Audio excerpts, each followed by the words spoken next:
271 knots.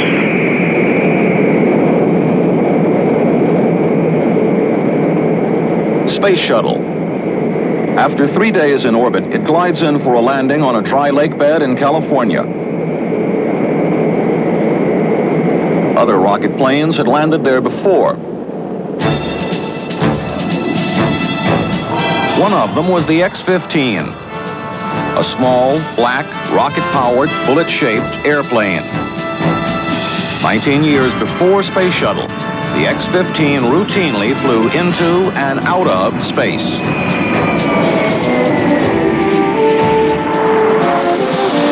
What was learned with the X-15 helped make the shuttle a success. There had never been anything like the X-15. It had a 1 million horsepower engine and could fly twice as fast as a rifle bullet. The X-15 set records that stood for years.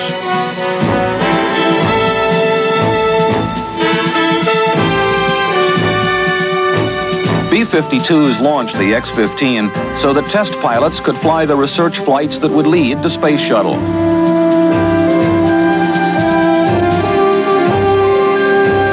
But the plane and the men who flew it have been overshadowed by the astronauts and the ballistic missiles that shot them into space like so many human cannonballs. These men flew into space. Without the pilots and the plane and the research program, Space Shuttle would not have gotten off the ground.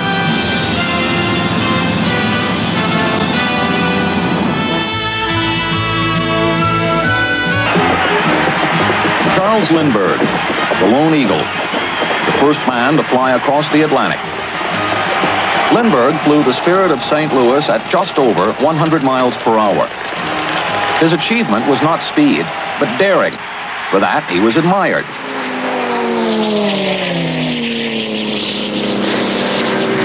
Speed thrilled people. By the middle 1930s, the national air races were attracting huge crowds. People who wanted to watch tiny planes go faster and faster. A new speed record was set every year. By today's standards, those speeds were laughably slow. But by their standards, the speeds were breakneck, the pilots daredevils. By trying to go faster, those pilots were showing the way to outer space. They didn't know that, but some of them died for it.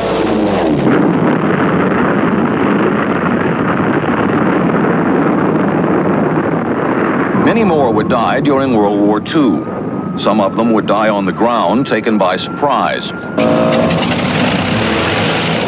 Others would die in the air. But the faster you went, the safer you were.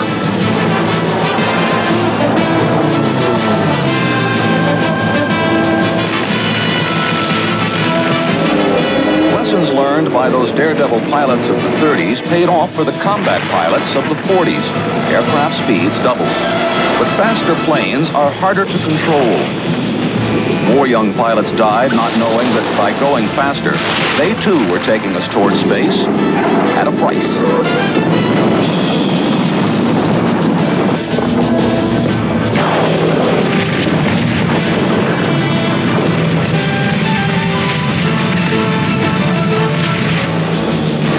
Science and technology responded to the demands of war with new machines and new weapons. And in the air, better performance and more speed. Always more speed.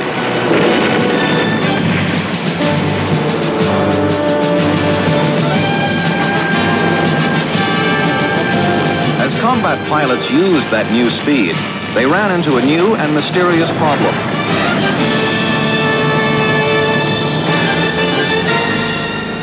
Some combat aircraft simply disintegrated in the air, untouched by enemy fire.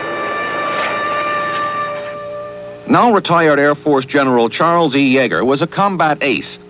He shot down 13 German planes, and he encountered that mysterious problem. During dogfights with the Mustang, we'd end up, say, at 35,000 feet or higher, and you'd jump a 109 or 190, and if you got into a tactical advantage, they'd always split S and head to the deck wide open, and you'd be chasing them in the P-51.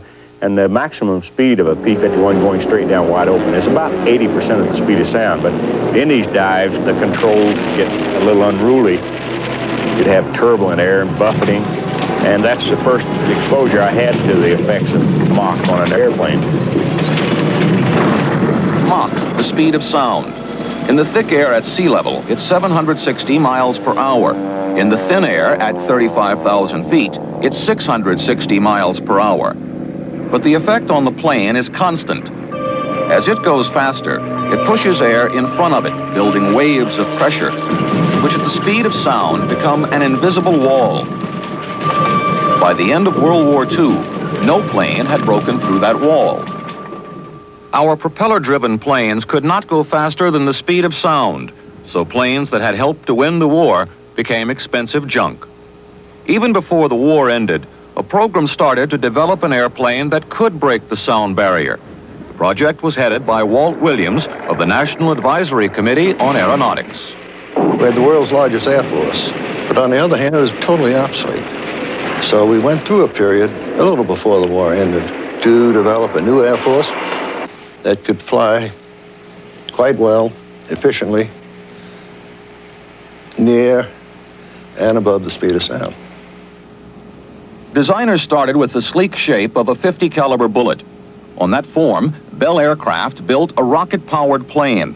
The work started in March 1945, and less than 2 years later, there was a plane, the X-1. It was the first of a series of rocket-powered aircraft that would take man faster and higher and lead step by step to space shuttle.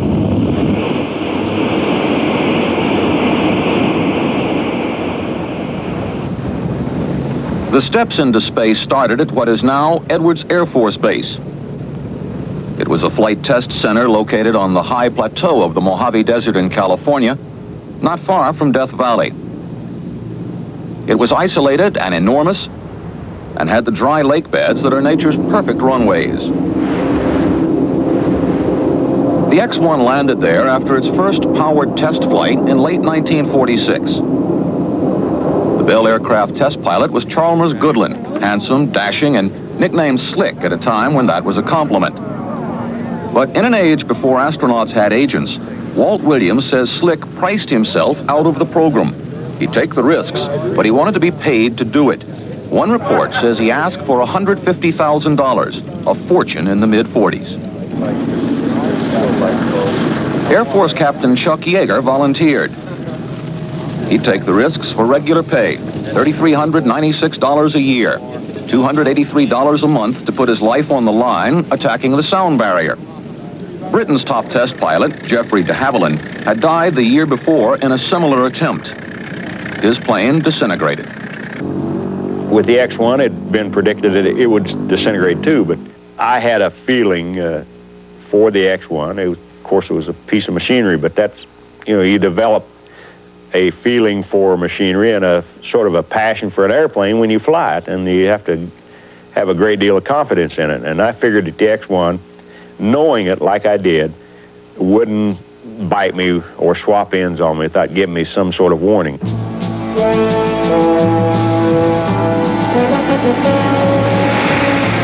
A B-29 carried the X-1 aloft so that Yeager could try to pass Mach 1.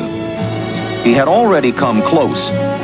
When the B-29 reached 20,000 feet, it would drop Yeager in the X-1 to try again. But 2 days earlier, Yeager had fallen from a horse and broken 2 ribs. They hurt and would hurt worse in the turbulence approaching Mach 1. Yeager told no one, afraid he would be grounded, and he wanted to be in the X-1.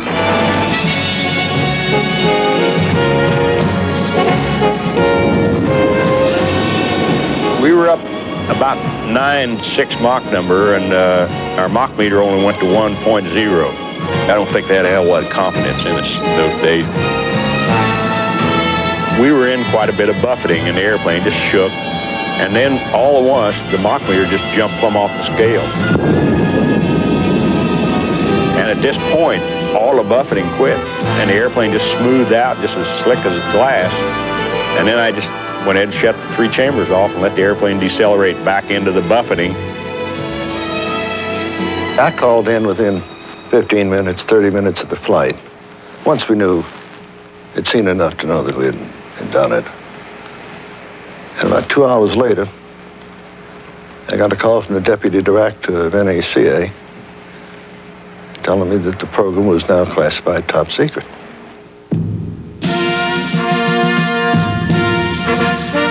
Yeager had taken the X-1 to 43,000 feet and 700 miles an hour, just past Mach 1, the speed of sound. It was, by any standard, an heroic achievement. But this was the only parade Yeager got, pulled around on a desert runway by a dusty Jeep. There was no ticker-tape parade, no visit to the White House, no headlines, no public adoration. Like Lindbergh, Yeager had helped to change the world. But Lindbergh's accomplishment was public. Yeager's was classified.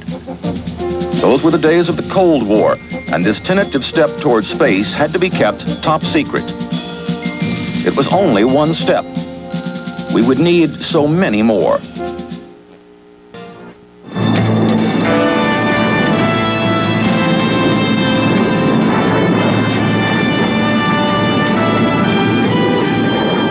Sky above the Mojave Desert, the Edwards test pilots pushed themselves and their new planes to the edge. If it happened in aviation in the early 50s, it happened at Edwards.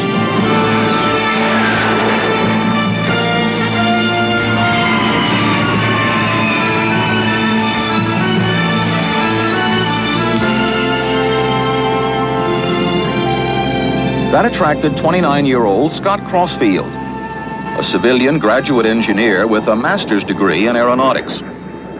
Within a year, he would build a reputation as one of the best, a rival to Chuck Yeager. Crossfield did not fit the Hollywood image of a test pilot, but he was cocky, he was independent, and he wanted to be part of the rocket plane program.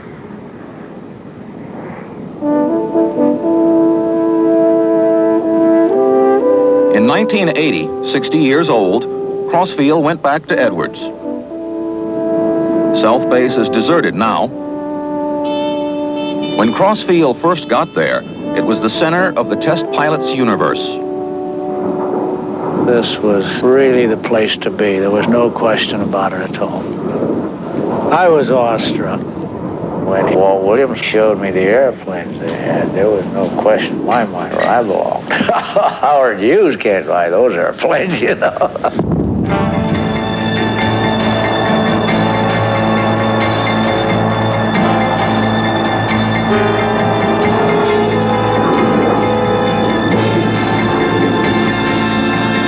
Despite the popular imagination, test pilots were not wild and reckless. They were methodical, careful, intent on testing planes step by step.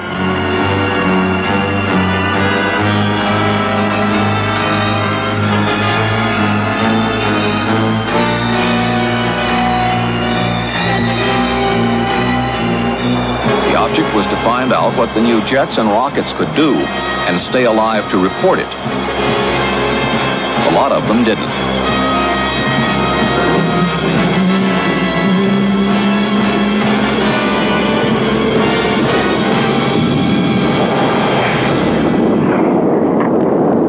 We killed 17 people on this base in 2 years. You just learn to hypnotize yourself into putting it out of your mind. If you're given to reacting to fear, you've got no business being a test pilot. And if you refuse to acknowledge, at least to yourself, fear, you've got no business being a test pilot. The word fear, you really don't consider it as a part of your vocabulary when you're testing airplanes, because we call it apprehension. Number one, when you're involved in programs where the outcome is questionable and where your neck's on the line, it really, you don't look at it as being dangerous. It's something that you're sort of dedicated to, and you just sort of concede the fact that that's your job and that's what you're going to do. And you don't really think about the outcome. And of course, a lot of pilots got killed.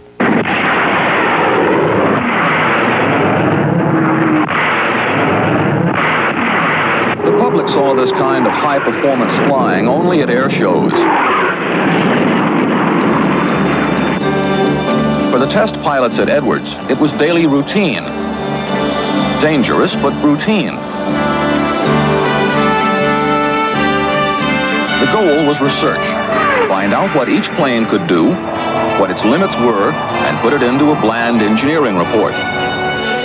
On the other hand, no one said setting a record was all bad. Going higher, going faster, doing something today that no one could do yesterday, that's the way the test pilots kept score.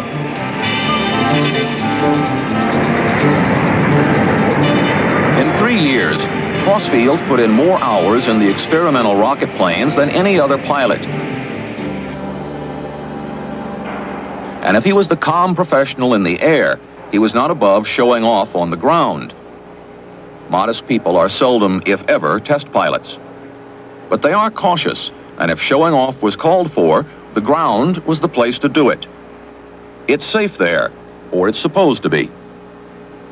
I had made many dead-stick landings with the rocket airplanes on the lake bed, and had perfected a technique where I could land where I wanted, and then I would coast up the ramp and tap the brakes and park the airplane in front of the hangar, dead stick, and that was just a little flourish. Scott's a pretty good pilot, but he, like all of us test pilots who were flying so many different kinds of airplanes in those days, didn't pay an awful lot of attention to the emergency systems. And what happened, he landed on the lake bed and brought the airplane up onto the ramp and was going to stop it in front of the hangar, but had no brakes, so it went right on through the hangar and the nose stuck right through the walls. And subsequently, every time he had a chance in public, Yeager would always say the sonic wall was his, the hangar wall was Crossfield's.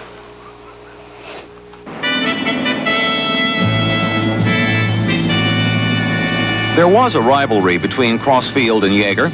It was most obvious in November 1953, 1 month short of the 50th anniversary of the Wright brothers' first flight. The Air Force wanted to use the X-1A to celebrate. Yeager had taken the X-1 past the speed of sound, and the Air Force wanted him to take the X-1A to twice the speed of sound. The plane was designed to fly that fast, and Yeager decided to try. Crossfield wanted to get there first. He talked the Navy into letting him try for Mach 2 in the Douglas skyrocket. It was not designed for that speed. But whoever reached Mach 2 would be the fastest man alive, if he survived. Crossfield tried first. He and his crew did everything they could think of to make the aging skyrocket faster than it ought to be. We cold soaked that thing and wiped off every fly speck. There wasn't any excess drag on her at all. And we started loading it 6 or 8 hours earlier than we would and let that liquid oxygen just soak it till it was so damn cold you couldn't touch it. Your hand would freeze on it anywhere.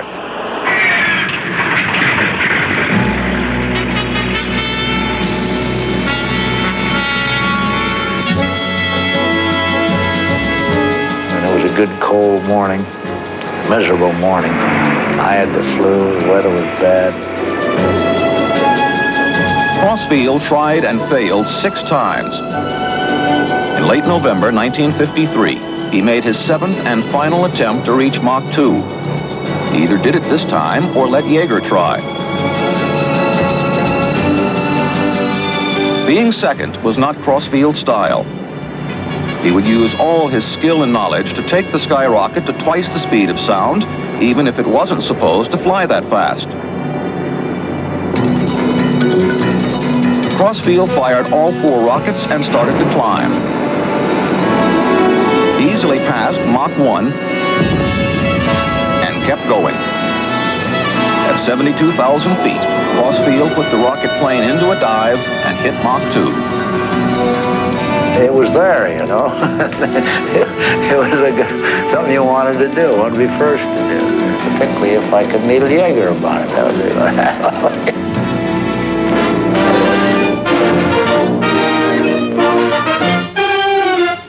At Edwards Air Force Base, Muroc, California, test pilot Scott Crossfield and the needle-nosed Douglas skyrocket. Now, 32-year-old scientist pilot Scott Crossfield, first man to fly twice the speed of sound.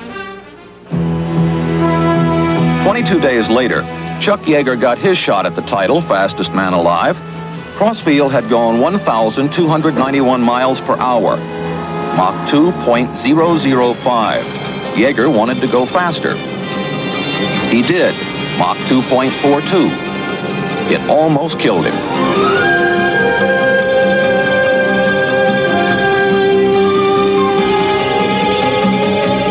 As we went through 2.3 Mach number, the airplane began to yaw.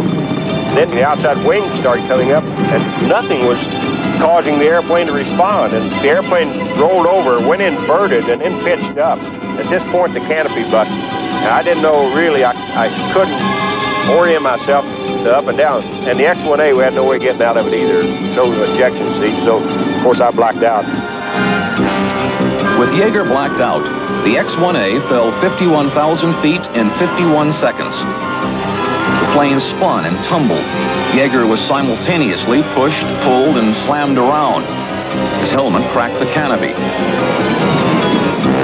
He came to disoriented, weak, and bleeding. The X-1A was in a deadly end-over-end tumble, an inverted spin. It is usually fatal. So I just sort of hung on in this inverted spin. I recovered from that into normal spin and popped it out of the normal spin at about 25,000 feet and looked around, found the lake bed, and glided on in and landed. Yeager had beaten the sound barrier only to find a second barrier. Engineers called it high-speed instability, a loss of all control at 1,500 miles per hour. Yeager regained control. Crossfield knew why. It's Yeager's total skill that allowed him to recover the airplane so that we had one to go another day. It was probably fortunate that Yeager was a pilot on that flight.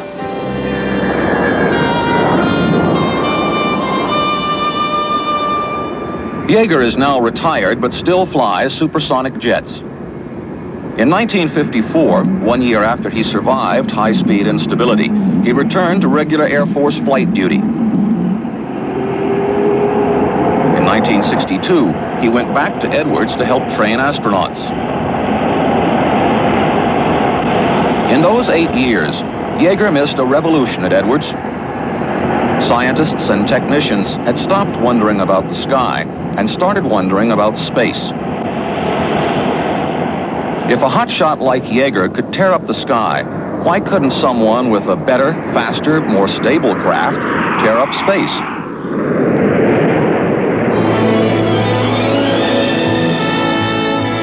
No one could think of a reason why man could not fly into space.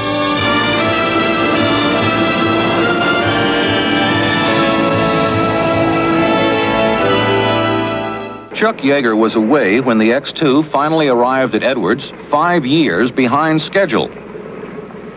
It had been built to fly 3 times the speed of sound, Mach 3, and theoretically it could. Theoretically.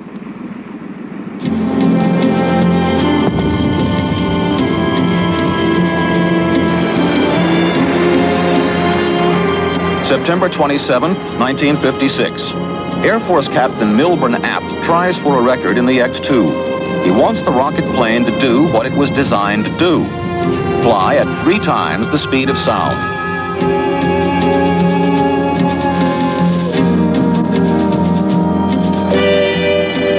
Captain Apt died, a victim of that neutral engineering phrase, high-speed instability.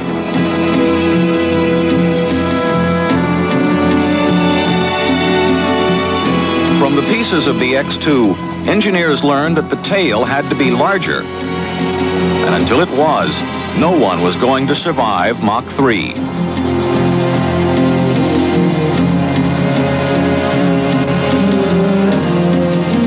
There was a rocket plane that might make it, that might get past not only high-speed instability, but the Earth's atmosphere as well. A plane that might fly into space.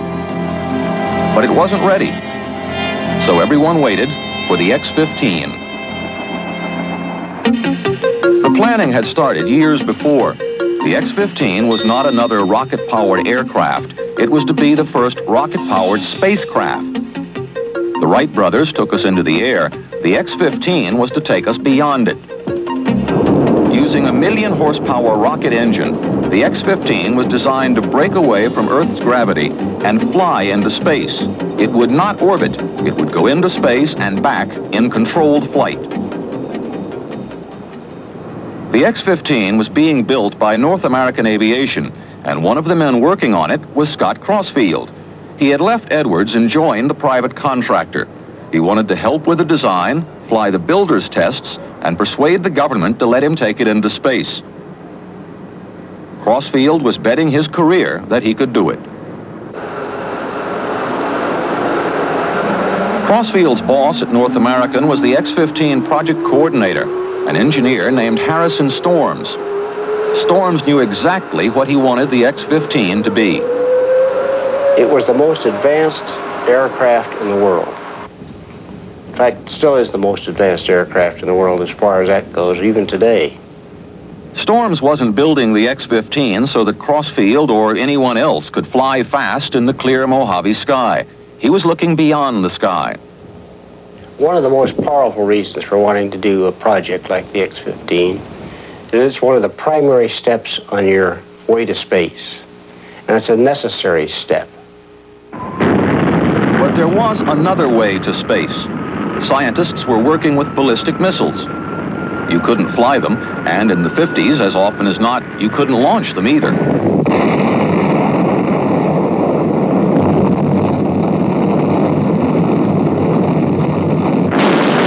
At Cape Canaveral, missiles were an exotic, expensive, often explosive scientific sideshow.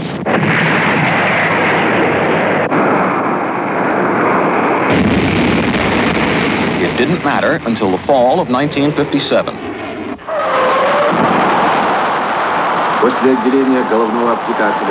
The Soviet Union launched Sputnik 1. It orbited the Earth, its steady beep a constant reminder that we had been beaten. It was just at dusk, and I looked up, and there was Sputnik. To see that moving across the sky, which was just a point of light, was really an awesome feeling. There was something that I couldn't touch, I couldn't get to, I couldn't do anything about it. I felt a degree of frustration, resentment. Chagrin, shock, downright embarrassing. We didn't like it worth a damn, professionally. 6, 5, 4. 63 days after the first beep from Sputnik, the United States had a Vanguard missile ready to launch from Cape Canaveral. It would put us back into the space race. There was live national television coverage.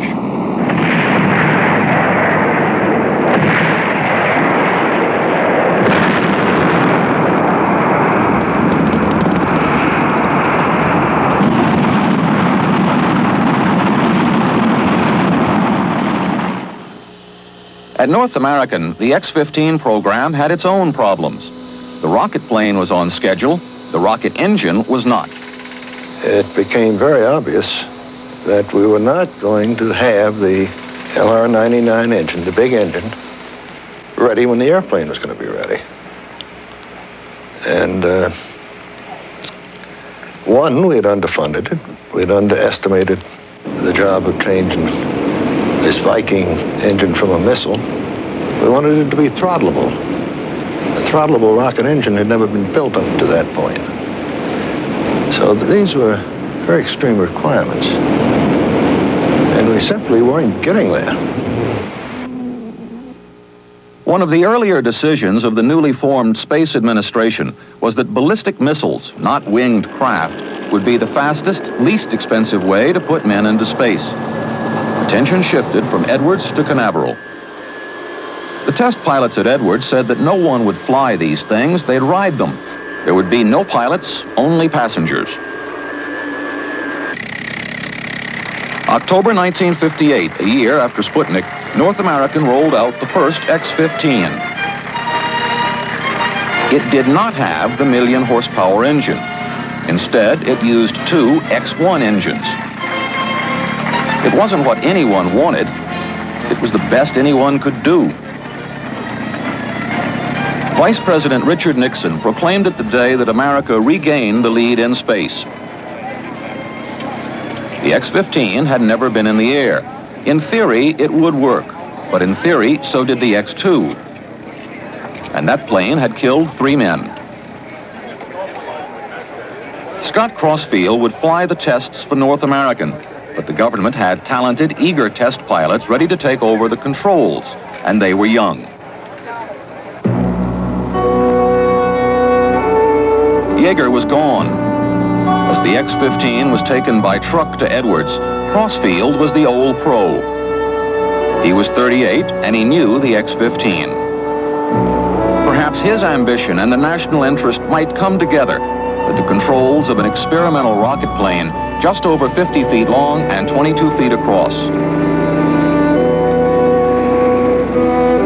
The United States desperately needed a success in space, something to polish a thoroughly tarnished image. Crossfield desperately wanted to try. We fully understood that we were now under the gun to do something for our country and to really get back our own internal self-confidence and know how good we really were. Never has been any question in my mind that anybody could beat us at this business of high technology, like in aviation or in space.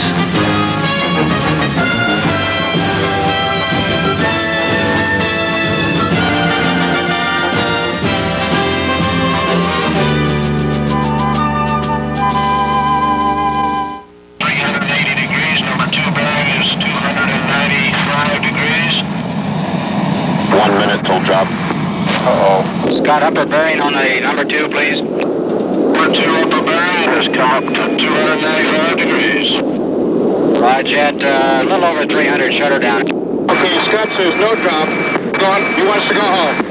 Rog, I take it as no drop. Is the launch light on? Negative, I'm not going to drop it. Right. Before flight tests could begin, scientists had to know if the X-15 would glide, as it must to land, or drop like a rock. The only way to find out was for a B-52 to carry Scott Crossfield's X-15 aloft and launch it. It sounded so simple.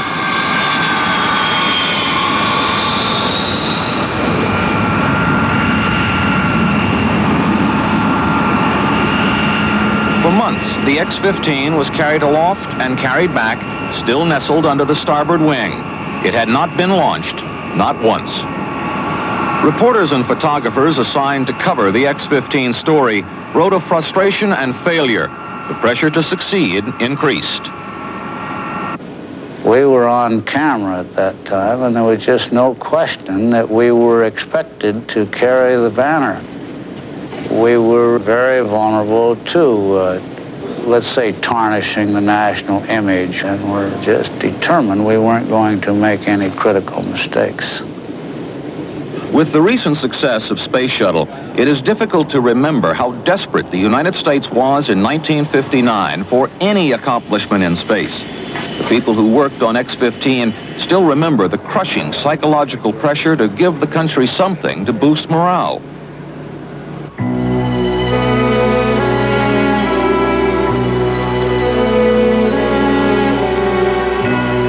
Technicians would work like dogs only to have a launch canceled. They were getting spooked. Crossfield and Storms were getting uneasy. The whole crew can get a disease called cancelitis. As soon as they come into any difficulty, if you give up, everybody will give up. It was a tough, difficult airplane to get going. We handled some very atrocious chemicals. It was cold and miserable working out there all night to get it ready. And in the morning, to get the flight going, I very often got in the cockpit, even though it wasn't time, just to let those guys know that we were going to go today. And as long as I sat in the cockpit, I sat there for 8 hours one time, as I remember, well into the afternoon. As long as I sat in that cockpit, they would work their hearts out to get those systems working, not to let me down. Okay, here we go. Good morning, Al. How are you this morning? Right, Scott, how are you? I need now is a driver's license.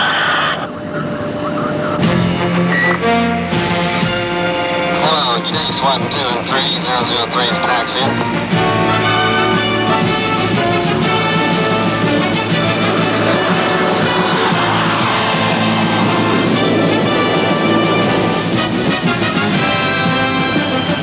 June 8, 1959.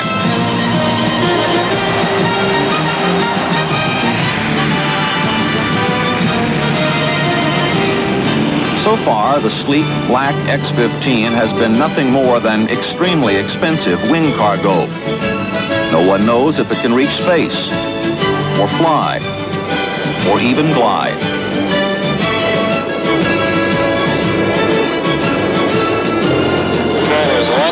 One minute. 1 minute, roger. Data on. Emergency battery on.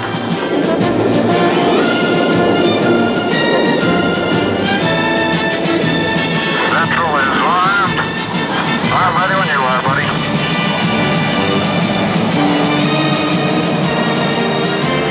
Master arming on. System arm light is on.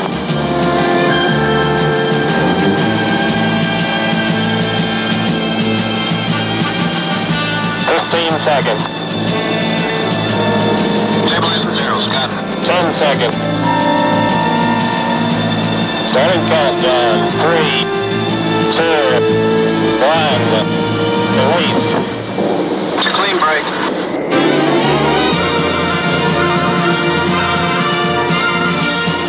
Looks pretty good here on a 36,000. JPUs are looking real good. I wish I had guts enough to do a barrel roll here. I feel like a bag in a saddle again, buddy. In order to glide to a landing, Crossfield had to jettison the lower or ventral fin. Don't forget your ventral. Okay, we'll clear the edge of the lake here. All right. So coming off now. Clean separation. Good deal, buddy. Right. John 260. 5,000 feet. Oh, she handles nice right along here. It had gone so well. Then it began to go wrong. Crossfield had to depend on instruments and the chase pilot's instructions to land. But on this first landing, the power control system proved too sensitive. Anything Crossfield did was too much. The closer he got to ground, the worse it looked. Collapse.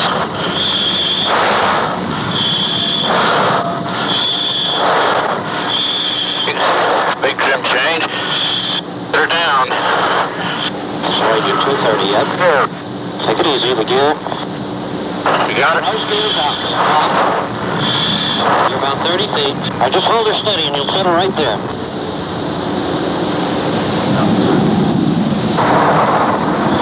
Yeah, I have a helicopter to take pictures of the skid marks. It was as true then as it is now. Any landing you can walk away from is a good landing. Crossfield was an engineer, and he suspected that some design error had made the X-15 inherently dangerous. They couldn't believe the airplane was unstable, and yet, from where I sat, at first glance, it had all the characteristics of a classic pitch instability. In my mind, there was no question of stability. The airplane had proven stable, it tested stable. I knew it was stable. It was also a first flight. It took a little bit of doing, getting used to.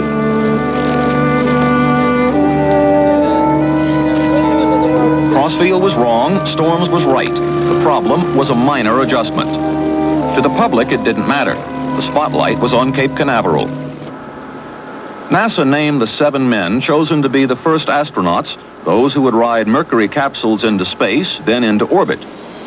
Put there not by spacecraft, but by missiles. No one had yet been into space, but the astronauts became instant celebrities. The test pilots at Edwards were forgotten. I never envied the astronauts. They had a very difficult road to hoe. They were men of some consequence, and they knew how this idolatry was. I kind of felt I was the first astronaut, or at least was way ahead of them.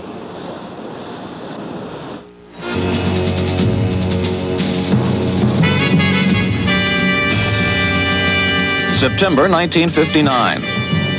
The first test of the X-15 under power. Flying, not gliding.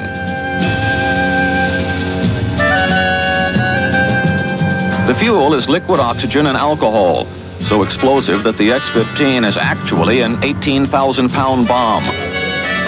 Should it blow, Crossfield, the X-15, the B-52, and its four-man crew would simply disappear. Crossfield had made the B-52 pilot agree that if there is trouble, the pilot will dump the X-15 and save the B-52. That is not heroics, but mathematics. Better to lose one man than five. For this test, Joe Walker of NASA would fly one of the chase planes, and Air Force Major Bob White the other. Both were waiting to take the X-15 into space when North American turned it over to the government. Hello, Chase 1, 2, and 3, 003's taxi. Crossfield wanted to fly the X-15 to space, but the government didn't want him there. His orders were specific: low and slow, below 60,000 feet, below Mach 2. Chase 2, tower, cleared for takeoff when ready.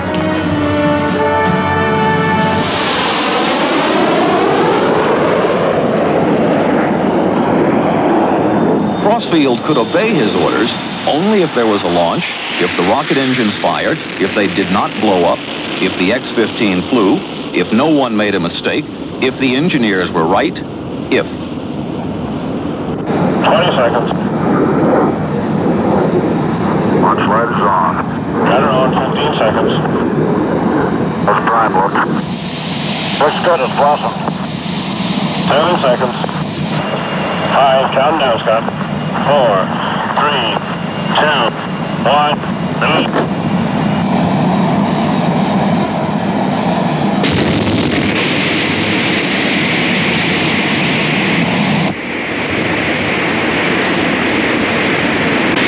It worked. The X-15's first powered flight was perfect, and to stay low and slow, Crossfield had to hold it back. The X-15 went nowhere near its limits. To celebrate, Crossfield allowed himself one unauthorized barrel roll.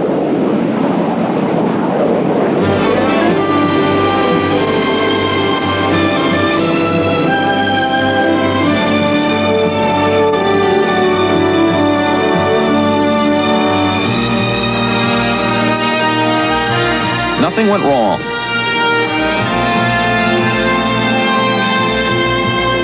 The first powered flight was perfect. So was the second.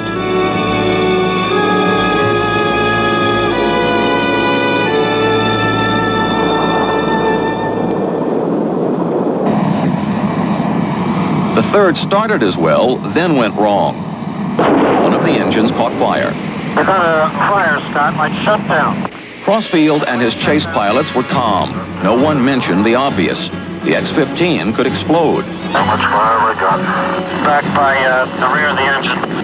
Prime off. Going to jettison. Am I jettisoning? You're jettisoning. Roger. I'm going to land on Roosevelt. I still have a fire warning light. Jettison is still full blast. Only when I hit the center of Rosemont, I'm going to make roughly a 360. Stand by that fire truck over there, Goosey. Okay, I think you can turn now, Scott. Roger. Coming in nose down, Crossfield could not jettison the fuel. He was heavy, too heavy. Okay, you can, don't forget to arm your ventral. Ventral coming off now. It's off, and the ventral is off. Roger, it's on the flaps.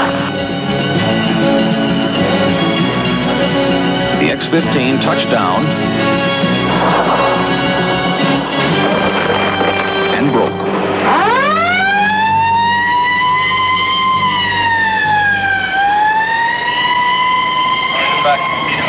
What's happening? Bill, this QC. Do you read Scott at all?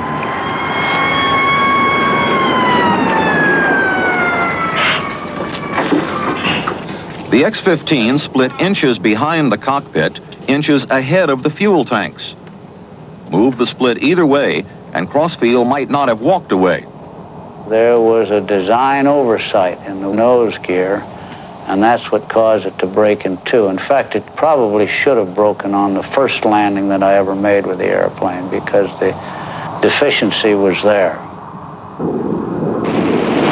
That deficiency was corrected, and of the next 16 launches, 13 were successful. Good, Joe. You're on your way. North Americans' X-15 tests ended. The government's began. Joe Walker of NASA flew the X-15, and Crossfield flew chase in a conventional jet, their roles reversed. The X-15 was flawless.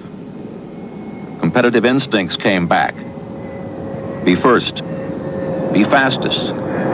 Go highest. Head for space. Maybe the X-15 could beat the Russians. Perhaps even beat the Mercury astronauts.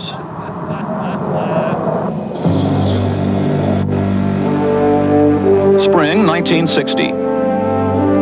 1.5 years after the X-15 was rolled out, the 1 million horsepower engine arrives at Edwards. Someone has to test it. Someone who knows what he's doing. Scott Crossfield would make the engine do everything it would have to do to carry the X-15 to space. The X-15 was locked in steel grips. Crossfield wouldn't fly 1 foot, but he would be as alone as if he were in the air. On this sequence. Those who designed and built the engine were confident it would work. Call it off time-wise. I can call it because I won't be able to hear you when you... But it might explode. And 1 million horsepower would make a big bang. Okay, Joe, into the pillboxes and close the doors. Art, will you make sure everybody is clear and then come in yourself? Right. Ed, would you give us a short blast on the siren? Right.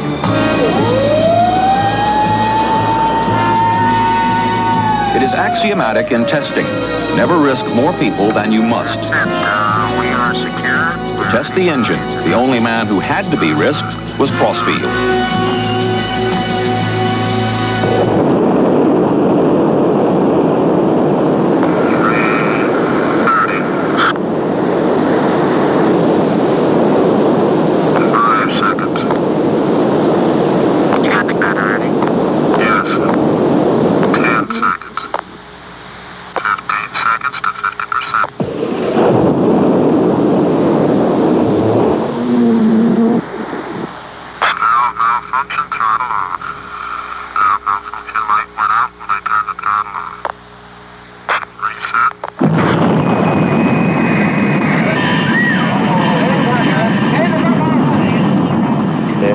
Biggest bang I'd ever heard. It was like being in the sun, and the cockpit and instrument bay was blown about 30 or 40 feet from its original position, and the fire was burning all around. And while I, of course, was concerned, I realized that I was in a structure in the cockpit that was designed to resist heat.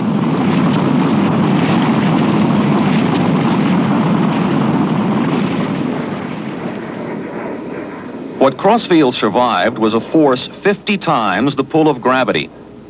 He survived because the cockpit had been designed to protect the pilot from that force, and worse. Crossfield had helped design it. And the engine design was good. The explosion was caused by a faulty valve. November 1960. Scott Crossfield flew a complete X-15, 1 million horsepower engine and all. It had 3 times the power of a Vanguard missile and burned a ton of fuel in 11 seconds.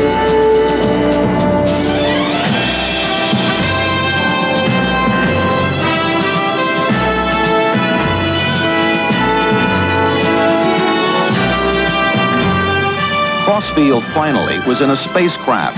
It could climb out of the Earth's atmosphere at 6 times the speed of sound. It was a culmination of many years. That was the flight we'd worked for from the day we first conceived the X-15, and all of the pieces were in place. It was the World Series. But it was the World Series only if you were allowed to play. Crossfield was not. The orders remained. Stay in the sky, stay out of space. Crossfield did what he was told perfectly. North American had turned over one X-15 to the government and was ready to turn over the other 2. Crossfield still hoped that he could take one of them into space. No one knew more about the rocket plane than he did, but plenty of pilots wanted to know. In addition to Walker and White, standing in the wings were Neil Armstrong, John McKay, Forrest Peterson, and Robert Rushworth, all of them eager and able. Crossfield made one last try. Scotty introduced the proposal that he be allowed to fly the majority of the flights for the government. It would not have been good for all of us if one pilot had done all of the flying. I realize he did that because he really wanted to stay with the program. We all had the desire to fly, and I felt at the time Scotty'd had enough. He made his choice. He could have stayed at NASA and been assured a chance of doing the high-speed flights, but instead he elected to go to the contractor. I think he was just hoping that the contractor would get the whole program, and it didn't.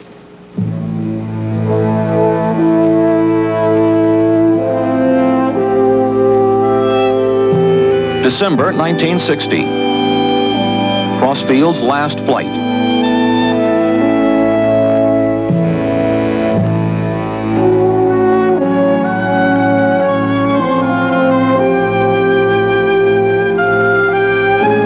Whatever he was going to do with the X-15, he would have to do now or forget. Almost everyone expected something. I think there were a lot of people at Edwards who felt that Scott might try to cut loose. I had mixed feelings. I knew that if he got the chance, he certainly wanted to do it. But on the other hand, he's a very highly disciplined man. But I know he wanted to make those flights in the worst way.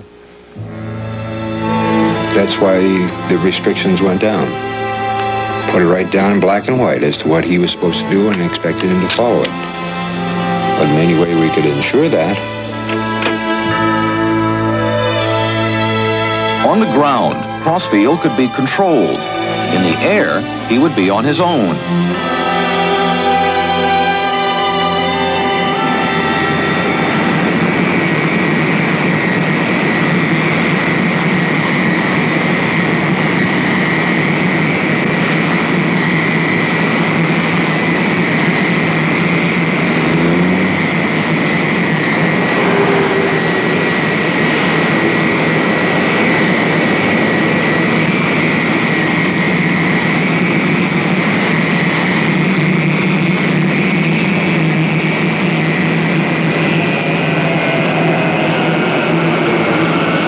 Across the high desert, men talked about and bet money on what Crossfield would do once he was aloft. Crossfield had been flying the X-15 for 18 months. Of 30 test flights, this was his 14th. But both Walker and White had gone faster, past Mach 3. And White had gone higher, above 130,000 feet. If Crossfield wanted his name in the records, he would do it this time or not at all. All Crossfield had to do was put slight pressure on the throttle, and the X-15 would set any record he wanted.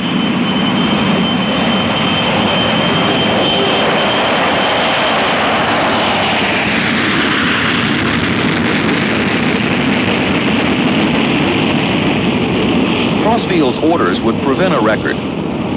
But this was his last flight. If he disobeyed, what more could anyone do to him?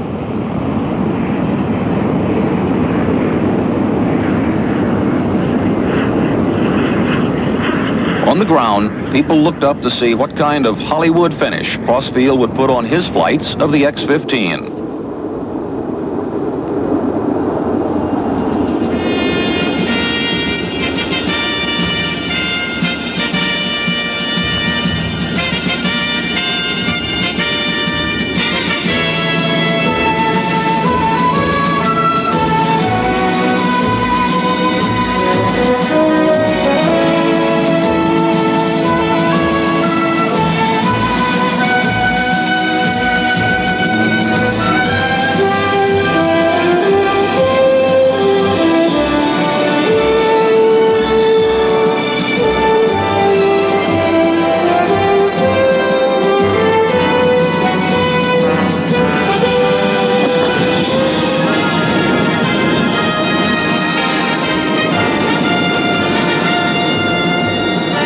On his last flight, Crossfield did what he had done on all the others. He obeyed orders. There's a lot of people that think of a test pilot in terms of a guy that goes out and lays his life on the line and goes for broke with the scarf flying and all that. The people who were making bets that I would open the X-15 up, but they didn't know me. There just was no way that could happen. I got just about all out of it any man could get out of a single program. And you can't ask for it all, you know. I got all 8 yards. Didn't get to 9 yards, that's all. The 9th yard would have been to fly the X-15 into space. Crossfield did not. Other men would. Crossfield's work, his flights, had made that possible.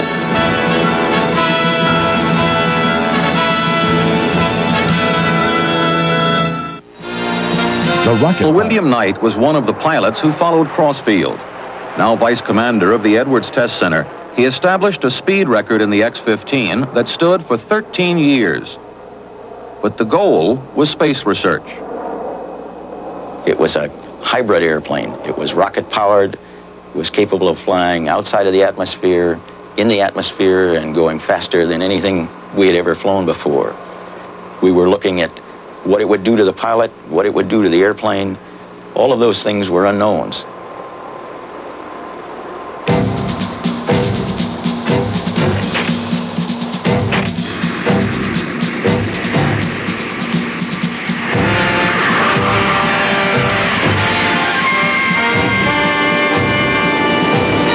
In 1961, NASA and military pilots started toward space in careful, calculated, controlled steps. 14 years earlier, Chuck Yeager had first flown at the speed of sound. Now, that was slow. Only one flight in 1961 was below Mach 2. Faster and faster toward space. By the end of the year, Major Bob White would take the X-15 above 200,000 feet and would go faster than 4,000 miles per hour, above Mach 6.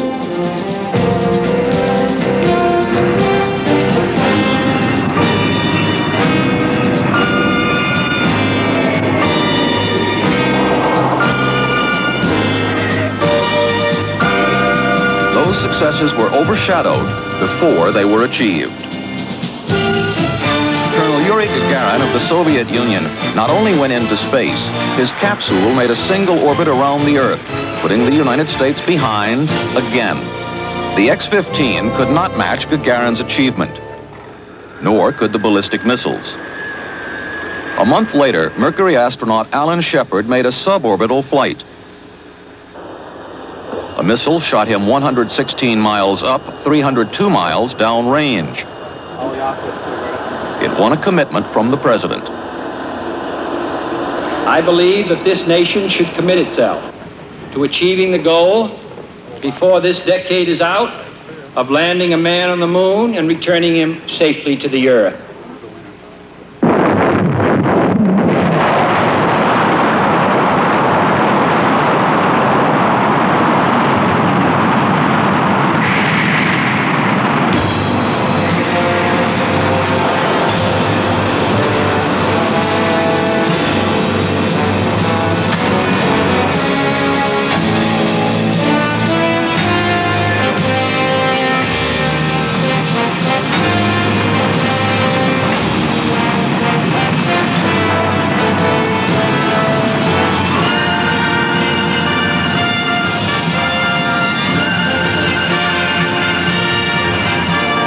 missile stole the show. The public imagination was captured by the thundering, fiery precision of them. Broadcast live. It was the show of the decade. Mercury, Gemini, Apollo, success on success. July 17th, 1962. Major White flies the X-15 into space and flies back. Only a few people notice. In the next 5 years, 7 X-15 pilots will routinely fly into space, do research for the Gemini and Apollo programs, and fly back. The X-15 was the space program's workhorse. The ballistic missile was the thoroughbred, racing for the moon. October 1967. Pete Knight is given a new research project. The job will make him the fastest man alive or kill him. Knight is to test the effect of high-speed aerodynamic heating. The X-15 is fitted with extra fuel tanks and sprayed with a heat-resistant coating. Knight's job is to push the X-15 to 4,000 miles per hour. Scientists know the airstream will create enormous heat. They don't know precisely what that heat will do. Knight reached more than 4,500 miles per hour. And as we did that, we burned off the lower ventral, we burnt the ramjet off. The temperatures were getting so high and we were burning things out faster than I could have probably taken care of. And if I had known it was the last flight, rather than stopping at 6.7, I think I would have been tempted to go to Mach 7 at least, just to get one more Mach number. But I think if we had, we would have probably lost the aircraft. The protective coating failed, but during the test, Knight reached 4,520 miles per hour, a record. Knight's record would stand until the space shuttle. In the 1981 World Almanac and Book of Facts, Knight's name is not mentioned, not at all.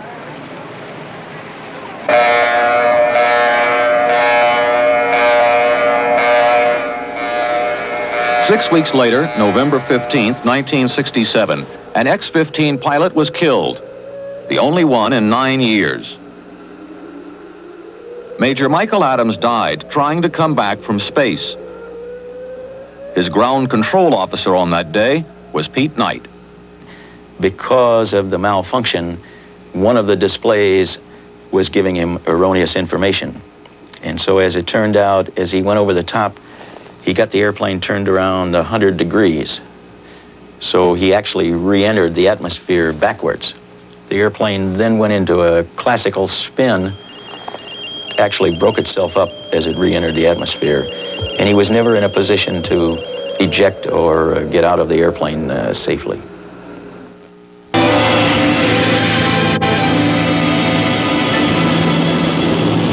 October 1968. The X-15 program ends.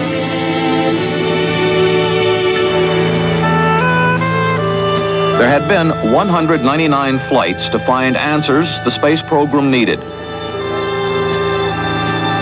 12 men flew the X-15. Scott Crossfield was first. William Dana was last. Pete Knight went more than 4,500 miles an hour. Joe Walker went more than 67 miles high. Michael Adams died.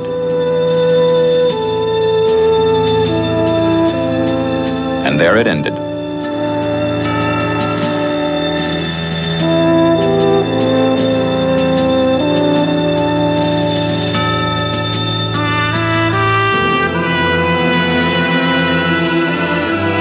No more would the X-15 blaze across the desert sky.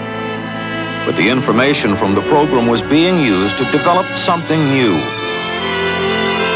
From the time of Greek mythology, men have dreamed of flying, of commanding the sky. Only recently have they dreamed of commanding space, of flying there.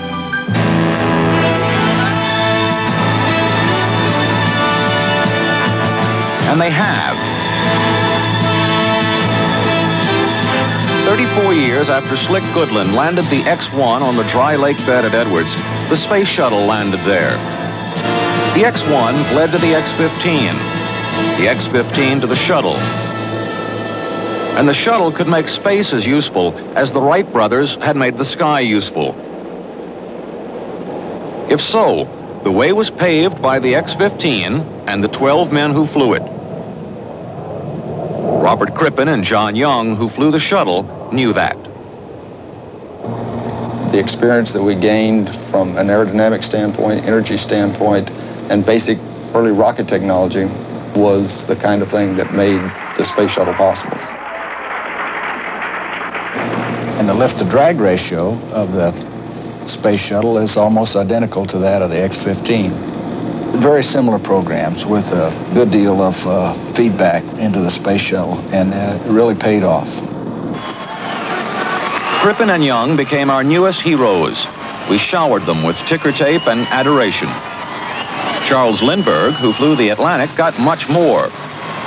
Chuck Yeager, who broke the sound barrier, much less.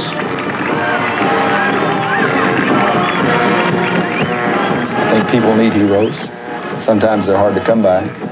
I think that because John and I had an opportunity to do something unique, and people were looking for something they could grab hold of and have a positive kind of effect on them, that at least for a short period of time, we were put in the hero world. That's the way this world is now. We're in the future right now. Everybody's going to be famous for 15 minutes, and we're on minute about 14, and that's the way things are.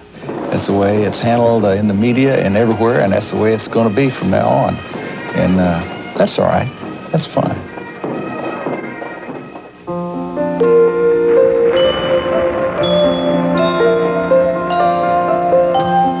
So much has happened in our lifetime.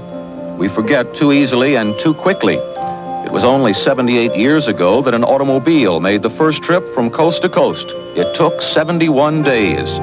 Now it takes 5 days round trip to the moon.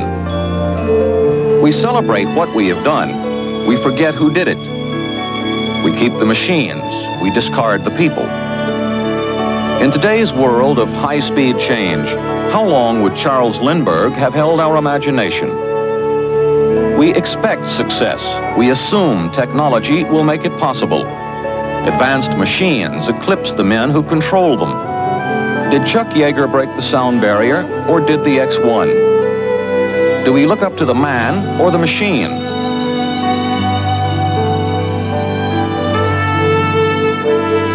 Before these machines led us to space, we lived in a time we could more easily understand, even share.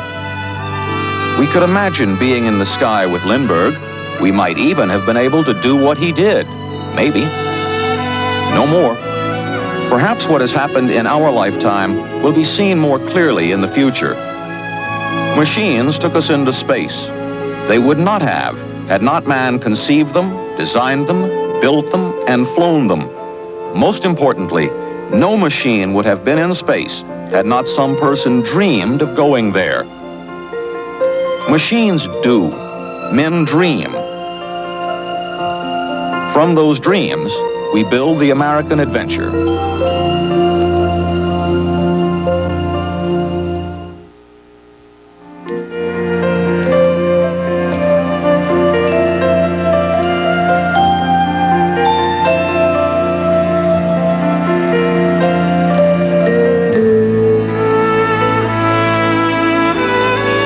Next week on A&E, Richard Burton is the voice of Churchill as the Italian Navy falls to Britain in The Valiant Years. Next on A&E, rediscover the recent past with Bill Moyers as A Walk Through the 20th Century examines the influence of public relations.